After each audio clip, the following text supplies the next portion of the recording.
And because too much tax talk is barely enough, we have a panel tonight featuring from Melbourne, Janine Allis, one of Australia's most successful businesswomen. She's built her company Boost Juice from one shop into almost 200 franchises. Paul Howes is the boss of the Australian Workers Union. He's in Canberra. And also in Canberra is Heather Ridout, the Chief Executive of the Australian Industry Group. She was also part of the Henry Tax Review panel. Welcome to all of you. Hello, Leigh. Thanks, Leigh. Paul Howes, let me start with you. The former Treasury Secretary, Ken Henry, said today that the biggest beneficiaries of a cut in company tax would be workers. Is he right? Well, we haven't always seen that play out in terms of the actual effect of a company tax cut. One of the frustrating things about today's debate was some of the misinformation that was spread by some parts of the business community. For example, there was this view that Australia is overtaxed in terms of its corporations, where the reality is when you build in social welfare payments and payroll tax, Australia is below the OECD average. But more importantly, there's an issue at the moment where you do have large sections of the economy, large sections of industry that should probably have a cut in their taxation.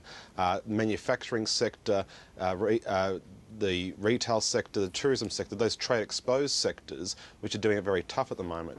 But I don't actually believe that the mining sector or the financial services sector needs a cut in their tax rate. Heather Ridout, Paul Howes said that he thinks parts of the business community are spreading misinformation, and that was one of the frustrating things of the summit. What do you say to that? Look, I think on any authoritative view, Paul's not right. Compared to economies of our size, we're really very much at the high end, and we do need to come back to the average, which is around 25%. I'm afraid Paul's information isn't as accurate as he might think. But putting that analysis, the OECD, OECD figures, Heather. Well, I mean, we can add to that, which we could sit here and trade arguments all night, Paul, about that issue. But on any analysis that I've seen, including OECD analysis, we could add other areas like payroll tax onto our company tax rates. Payroll tax is included in those statistics. Well, but whatever, Paul. On any authoritative analysis, AR Group is right on this issue, as was the Henry panel. Heather Ridout, let me also ask you on another point that Paul Howes raised. Do you think that certain sectors of Australian industry should perhaps be treated differently to others?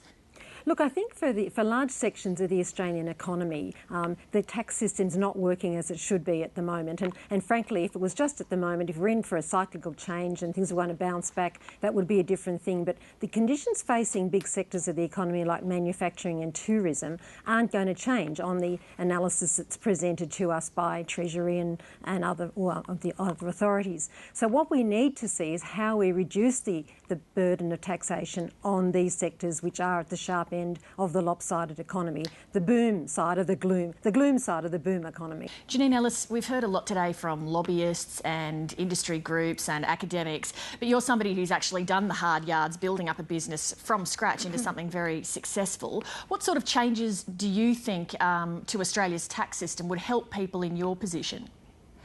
Look, I think the reality is that you just need to look at street sites to see that there's so many for lease signs and there's bloodbath that's retail at the moment to know that something needs to be done.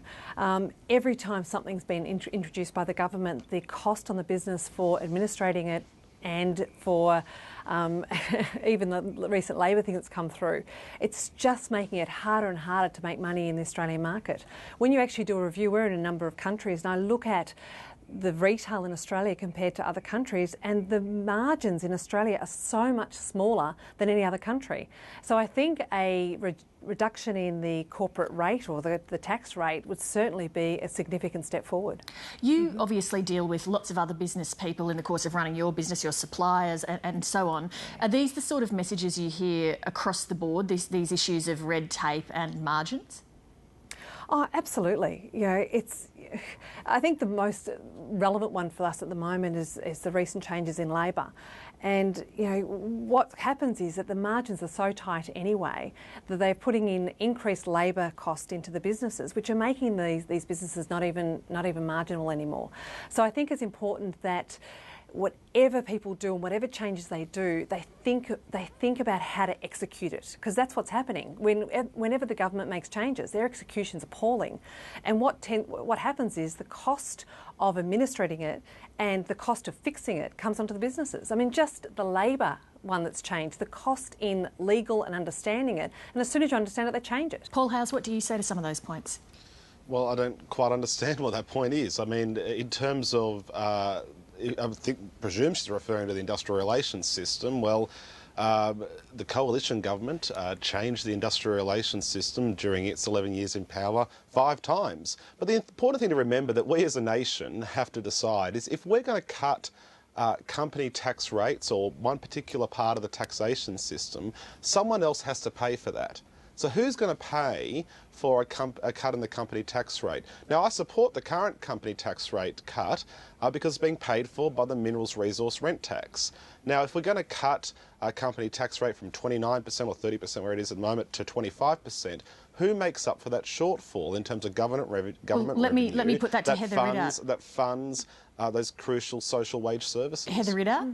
Look, I think in relation to Janine's point, regulation on business has been rising quite strongly. We released a survey last week that over the last 3 years, 70% of our members have seen a rise in regulation, which includes labour regulation, which in Janine's case in the retail industry has been very tough to deal with. Over the next 3 years, 75% of these companies expected to increase again. So the burden of red tape and regulation on Australian business in a high-cost economy like Australia is rising, and everyone needs to get that message. In terms of how reductions in the corporate tax rate are funded, what we're talking about is relieving the cost burden on industries that then can grow, investment can increase in them, grow jobs, and you'll see a virtuous circle, which is called a fiscal dividend, by the way, back into the economy. So the government has to establish priorities. We need to support big employing industries like manufacturing, like retail, like tourism, and somehow or other changing the tax burden is one of those issues. It's not the only one, as we were reminded today, but it's certainly a key part of the levers that can actually help those industries. Janine, Allis, we spoke a bit before about the challenges that face different sectors of the Australian economy, mining and financial services and manufacturing and whatnot. What about when you're looking at small businesses? I presume in tax terms, your requirements were vastly different when you were one store as to when you had hundreds of stores, including overseas. How do you feel that the tax system works as a one-size-fits-all for small business? Oh, well, it doesn't. Industries, back to Paul's point, I suppose industries have very different needs. Also going back to Paul's point with regard to, if it drops to 25%, then surely if it dropped to 25%, wouldn't that encourage enormous growth? Wouldn't that mean that business would make more money, which means that it would encourage people to employ more people, which would encourage people to grow more stores, and would stop some of these businesses, one, actually leaving our shores, but also to encourage more businesses to grow? Paul House? Well, this race to the bottom mentality has been proven to be a fallacy. Well, what do you mean race to the bottom mentality? It was only 10 years ago when the Irish government was lecturing investment organisations, superannuation funds around the world about how their low corporate taxation rate has created the Celtic tiger.